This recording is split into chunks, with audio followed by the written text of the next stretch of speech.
Hello students, कल हमने theory of demand का ही टॉपिक पढ़ा था। उससे पीछे भी हमने थ्योरी ऑफ डिमांड पढ़ा।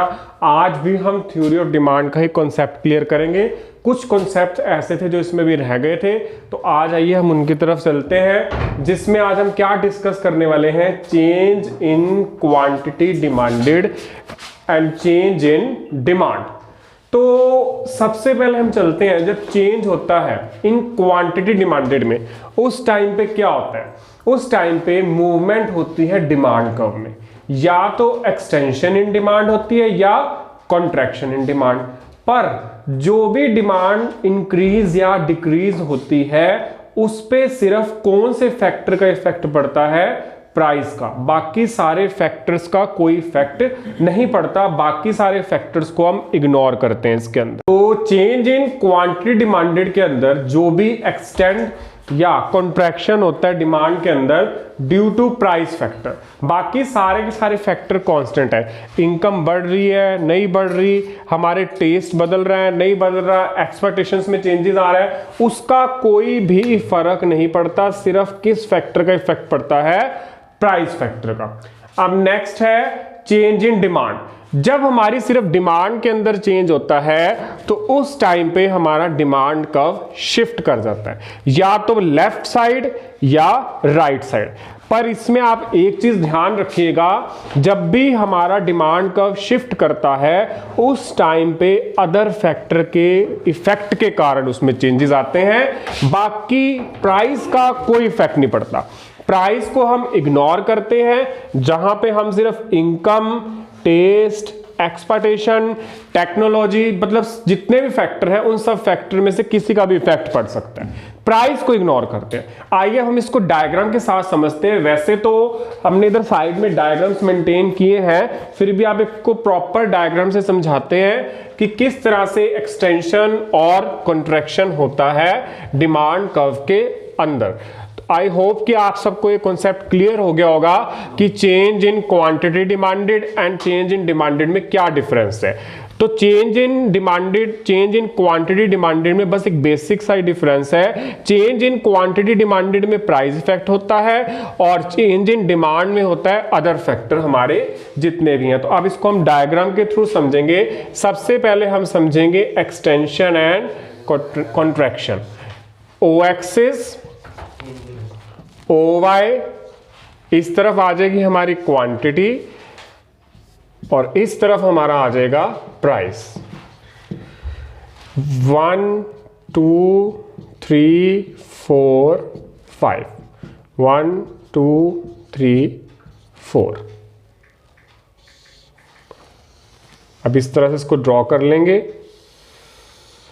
आप यहां पे देख सकते हैं, जब प्राइस 5 है तो हमारी डिमांड कितनी है? 1। और जैसे ही प्राइस 1 हुआ, हमारी डिमांड कितनी हो गई? 4। तो हम इसको क्या बोल देंगे? ये क्या हो रहा है? हमारा एक्सटेंशन हो रहा है। इसको हम बोल देंगे एक्सटेंड हो रहा है। That is called extension of demand. तो उस टाइम पे हमारा एरो रहता है ऐसे, एक्सटेंशन के टाइम पे। अगर हम देखें इसी में कॉन्ट्रैक्शन को समझें, जब प्राइस 1 था तब डिमांड कितनी थी? 4। और जब प्राइस इंक्रीज हुआ तो डिमांड कितनी हो गई? 1। तो ये हमारा यहां पे क्या बन जाएगा? कॉन्ट्रैक्शन। यानी कि एक ही डायग्राम से, एक ही कॉन्सेप्ट से हम दोनों चीजों को क्लियर कर सकते हैं। मैं आपको फिर से एक बार दोबारा बता दूं यहां पे कि जब भी प्राइस इंक्रीज होगा, डिमांड कम हो जाती है, और जब प्राइस कम होगा, हमारी डिमांड वहां पे एक्सटेंड कर जाती है। आप दोबारा इसी चीज को समझते हैं। ये आप देख सकते हैं कि जब मेरा प्राइस 5 था, उस टाइम पे डिमांड कितनी थी? 1। और जब प्राइस 1 हुआ तो डिमांड मेरी एक्सटेंड हो गई। तो इस तरफ हम एरो की तरफ पॉइंट आउट करके क्या बन जाएगा? हमारा एक्सटेंशन। और दूसरे वे में अगर समझें, पहले हम ऊपर से नीचे की तरफ आए, अब नीचे से अगर ऊपर की तरफ चीज को समझें, प्राइस जब 1 था तो डिमांड 4 थी, लेकिन जैसे ही प्राइस बढ़ा, मेरी डिमांड भी कम हो गई। तो दूसरे वे में हम इसे क्या बोल सकते हैं? कॉन्ट्रैक्शन।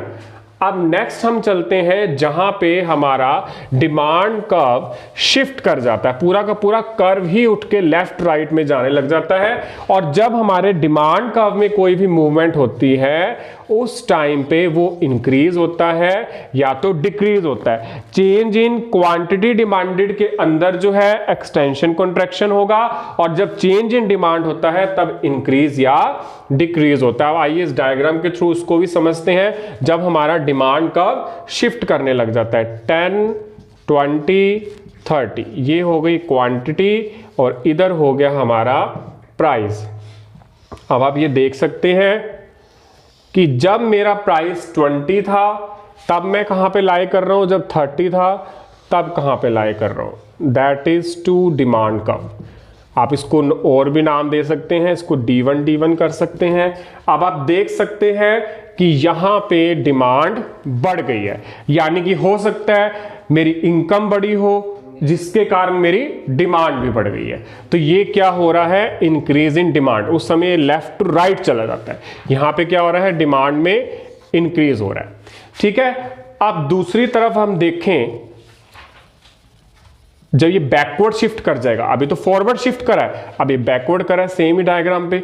अब ये अगर बैकवर्ड करा है, अगर हम D से D1 पे चले गए हैं, यानी कि हम पहले इतनी क्वांटिटी परचेज कर रहे थे, अब हम इतनी क्वांटिटी परचेज कर रहे हैं, तो अगर डिमांड हमारी कम आई है तो किसी अदर फैक्टर की वजह से हो सकता है मेरी इनकम कम हो गई हो, जिसके कारण मेरी डिमांड भी कम हो गई। आई होप कि आपको क्लियर हो गया होगा एक्सटेंशन, कॉन्ट्रैक्शन, इंक्रीज, डिक्रीज में क्या फर्क है। एक बार ब्रीफ में दोबारा इसको रिव्यू कर लेते हैं। जब चेंज इन क्वांटिटी डिमांडेड, जो कि उसमें डिमांड कर्व की मूवमेंट हो जाती है, चेंज इन क्वांटिटी डिमांडेड में उसमें प्राइस इफेक्ट पड़ता है, और चेंज इन क्वांटिटी डिमांडेड में या तो एक्सटेंड होती है डिमांड या कॉन्ट्रैक्शन होती है। दूसरी तरफ जो चेंज इन डिमांड है उसमें डिमांड कर्व की शिफ्टिंग होती है, या तो वो फॉरवर्ड जाता है या वो बैकवर्ड जाता है। आप देख सकते हो पूरा का पूरा कर्व उठ के अपनी पोजीशन को चेंज करता है। लेकिन कॉन्ट्रैक्शन एक्सटेंशन में ऐसा नहीं है, वहां पे सिर्फ मूवमेंट होती है